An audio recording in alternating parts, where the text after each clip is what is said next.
Kabupaten Banjar dikenal sebagai kota religius. Kabupaten Banjar memiliki 277 desa. Salah satunya adalah Desa Pesayangan Utara.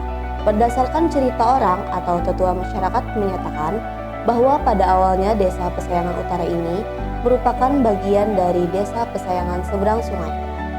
Setelah pertambahan penduduk dan pembangunan yang semakin meningkat, maka para tokoh masyarakat mempunyai inisiatif untuk mengembangkan dengan menjadikan wilayah tersendiri.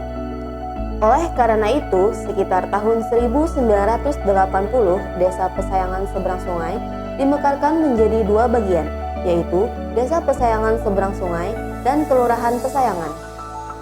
Kemudian pada tahun 1982, Desa Pesayangan Seberang Sungai dimekarkan lagi menjadi tiga wilayah, yaitu Desa Pesayangan Utara, Desa Pesayangan Barat, dan Desa Pesayangan Seberang Sungai. Desa Pesayangan Seberang Sungai kemudian berubah nama menjadi Desa Pesayangan Selatan. Berdasarkan data tahun 2018, jumlah penduduk Desa Pesayangan Utara berjumlah 1.216 orang. Pertama luasan wilayah ya. Luasan wilayah itu kurang lebih 0,4 km. Jadi kalau hektarnya itu sekitar 10 hektar. Nah itu. Kemudian jumlah penduduk yang ada di Pesayangan Utara sekarang ini yang terupdate itu kurang lebih 2.216. Itu jumlah penduduk yang sudah punya KTP yang menetap. Tetapi di kita ini ada namanya penduduk musiman yang kemarin sudah kita lakukan pendataan lewat beberapa anggota kita yang nantinya akan kita berikan ada semacam SKTS, surat keterangan tempat tinggal sementara. Nah itu jumlahnya lebih dari 500. Jadi kalau kita gabungkan secara keseluruhan itu hampir 3.000-an dengan jumlah penduduk yang pendatang tadi. Karena di tempat kita ini banyak pemondokan. Nah itu kemarin sudah kita lakukan pendataan lebih dari 500 yang tinggal di Desa Pesayangan Utara ini. Anggaran dana desa ini memang sangat kita harapkan, sangat kita perlukan, dan sejak kita menerima anggaran dana desa ini tentu kita mengacu kepada peraturan perundang-undangan yang ada. Yang terakhir ini adalah mulai dari Permendes nomor 16 tentang skala prioritas penggunaan dana desa, dan terakhir ada lagi Permendes nomor 11 tahun 2019 tentang skala prioritas penggunaan dana desa. Nah, utamanya dana desa ini ada dua sektor yang kita gunakan. Pertama adalah pembangunan, yang kedua adalah pemberdayaan. Nah, pembangunan ini tentunya kita banyak membangun infrastruktur, sarana prasarana, semua kebutuhan masyarakat yang bersifat pembangunan semuanya kita lengkapi. Dari sisi pemberdayaan banyak hal yang ingin kita lakukan, seperti misalnya kita melakukan penyertaan modal ke badan usaha milik desa. Kemudian kita juga melakukan pelatihan-pelatihan, yaitu mulai dari kemarin kita pelatihan komputer untuk anak-anak muda sebanyak 20 orang.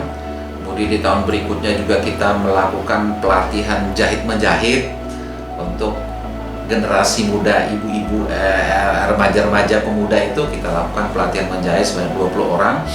Kemudian banyak lagi pelatihan-pelatihan yang lain, seperti misalnya pelatihan untuk kelompok-kelompok. Jadi di sini ada kelompok KUBI UMI, kelompok usaha bersama yang disebut dengan UMI. Itu juga kita lakukan pelatihan-pelatihan pembuatan kue kering, ya, pembuatan donat dan lain-lain sebagainya yang berhubungan keterampilan ibu-ibu. Jadi banyak hal yang kita lakukan dalam sektor pemberdayaan ini dari dana desa tersebut. Tujuannya tidak lain, kita ingin supaya perekonomian di Desa Pesayangan Utara ini bisa meningkat dari tahun ke tahun. Jadi utamanya kita membangun jalan lingkungan di pedesaan itu. Nah itu lebih utama. Kemudian yang terakhir yang sangat besar sekali itu pembangunan gedung serbaguna serta pembangunan gedung PAUD. Nah, ini benar-benar dinikmati oleh masyarakat. Nah, di samping juga kita melakukan PJU, penerangan jalan umum di sekitar desa kita. Jadi alhamdulillah sekarang desa kita itu tidak gelap lagi, sudah terang benderang dengan adanya pembangunan tersebut. Kemudian mengenai sistem pembangunannya, nah tentu kita lebih mengutamakan PKT namanya, padat karya tunai. Nah, itu sesuai dengan anjuran Menteri bahwa kita di dalam bangunan itu harus mempunyai sistem yang disebut dengan padat karya tunai. Artinya ketika kita membangun dengan sistem padat karya tunai, itu batasan minimal upah yang kita berikan dari total anggaran itu sebanyak 30%. Nah, tujuannya tidak lain adalah untuk penyerapan tenaga kerja di sekitar desa kita. Jadi pada saat membangun, kita mengutamakan anak-anak muda yang tidak bekerja, kita himbau untuk ikut bekerja, ya paling tidak sebagai tukang pembantu lah. Intinya bahwa semua masyarakat itu kita himbau, kita ikut sertakan, siapa yang siap, siapa yang mau ikut bekerja, silahkan dengan sistem padat karya tunai tadi. Ya sebenarnya banyak yang ingin kita ceritakan, mungkin hal-hal yang berhubungan dengan perkembangan desa ya. Yang tadinya Desa Pasayan Utara ini jalan-jalannya itu agak rusak ya, gang-gang sempitnya. Sekarang ini alhamdulillah sudah bisa dibuktikan bahwa gang-gangnya itu, jalan-jalan desa itu sudah sedemikian rapi. Nah, begitu juga dengan hal-hal yang berhubungan dengan kebutuhan dasar tentang air bersih, misalnya kita membangun beberapa sumur gali dan juga ada sumur bor, semua itu untuk kepentingan masyarakat di sekitar kita. Untuk sektor kesehatan juga kita mengupayakan mengupayakan membangun ada puskesdes. Nah, kemudian juga di situ ada posbindo. Posbindo ini terbagi kepada dua, posbindo PTM itu untuk kalangan generasi muda sampai kalangan masyarakat yang tua-tua.